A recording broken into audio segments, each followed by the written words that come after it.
Kita saat ini sudah memasuki tahun politik.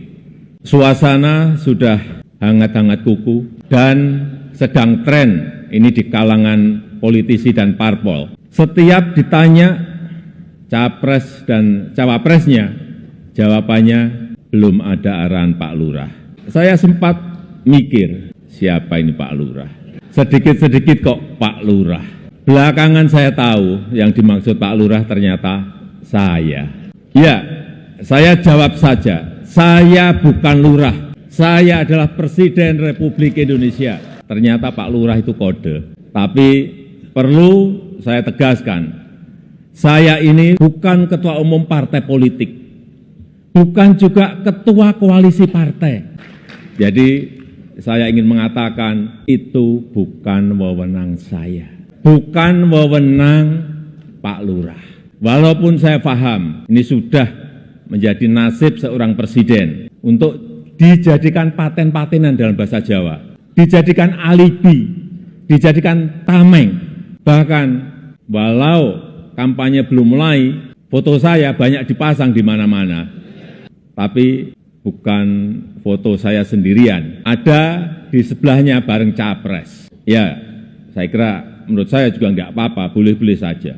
Posisi presiden itu tidak senyaman yang dipersepsikan. Ada tanggung jawab besar yang harus diemban, banyak permasalahan rakyat yang harus diselesaikan. Dan dengan adanya media sosial seperti sekarang ini, apapun bisa disampaikan kepada presiden. Mulai dari masalah rakyat di pinggiran, sampai kemarahan, sampai ejekan, dan bahkan makian, dan fitnahan, bisa dengan mudah disampaikan dengan media sosial.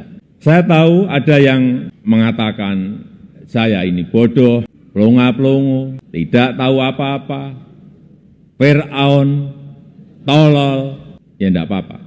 Sebagai pribadi saya menerima saja. Tapi yang membuat saya sedih, budaya santun dan budaya dan budi pekerti luhur bangsa ini kok kelihatannya mulai hilang. Kebebasan dan demokrasi digunakan untuk melampiaskan kedengkian dan fitnah. Presiden Joko Widodo menegaskan dirinya bukan sebagai Pak Lurah dalam penentuan capres dan cawapres di Pilpres tahun 2024 mendatang. Jokowi menyadari suatu kata tren dengan sebutan Pak Lurah merupakan kode panggilan terhadap dirinya oleh sejumlah elit politik.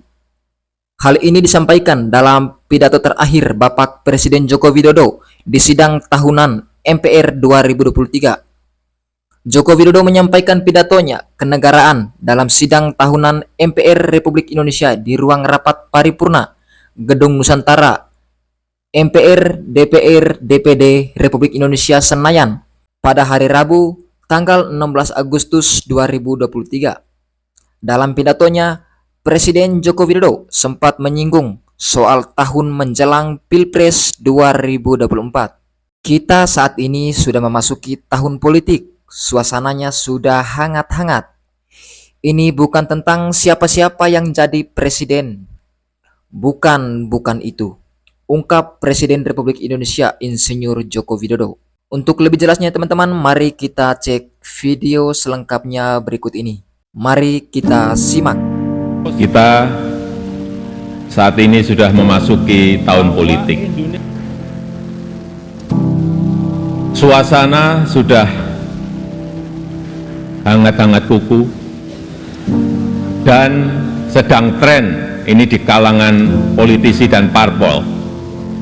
Setiap ditanya capres dan cawapresnya, jawabannya belum ada arahan Pak Lurah. Saya sempat mikir, siapa ini Pak Lurah? Sedikit-sedikit kok Pak Lurah. Belakangan saya tahu yang dimaksud Pak Lurah ternyata saya. Ya, saya jawab saja, saya bukan lurah. Saya adalah Presiden Republik Indonesia.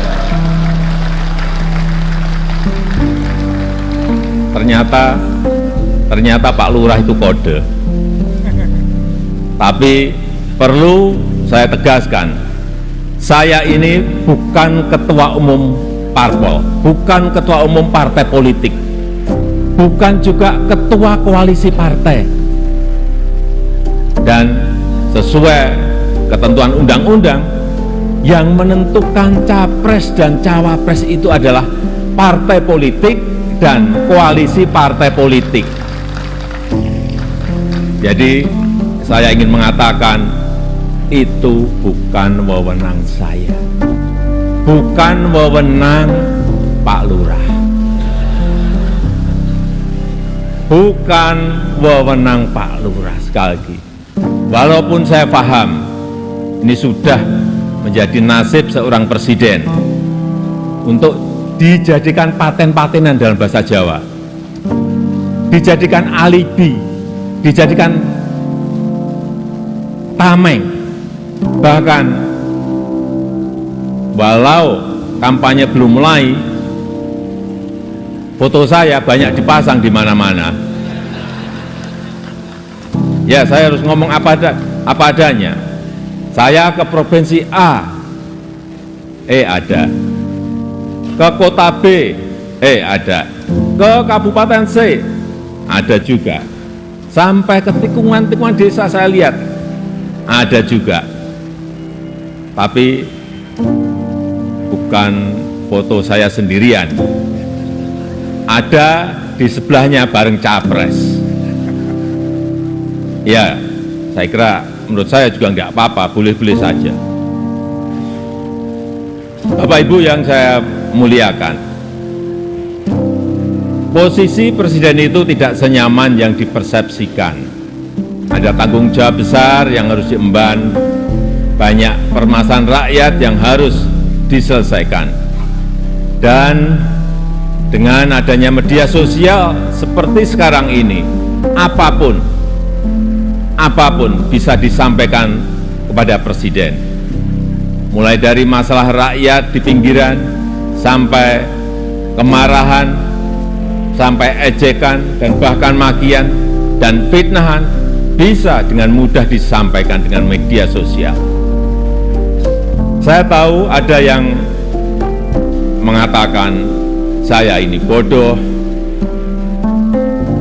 pelongo-pelongo, tidak tahu apa-apa, Fir'aun, tolol. Ya enggak apa-apa. Sebagai pribadi saya menerima saja. Tapi yang membuat saya sedih, budaya santun dan budaya dan budi pekerti luhur bangsa ini kok kelihatannya mulai hilang. Kebebasan dan demokrasi digunakan untuk melampiaskan kedengkian dan fitnah. Polusi di wilayah budaya ini, sekali lagi polusi di wilayah budaya ini sangat melukai keluhuran budi pekerti bangsa Indonesia yang besar. Memang tidak semua seperti itu. Saya melihat mayoritas masyarakat juga sangat kecewa dengan polusi budaya tersebut. Cacian dan makian yang ada justru membangunkan nurani kita semua, nurani bangsa untuk bersatu menjaga moralitas ruang publik, bersatu menjaga mentalitas masyarakat, sehingga kita bisa tetap melangkah maju, menjalankan transformasi bangsa menuju Indonesia maju, menuju Indonesia Emas 2045.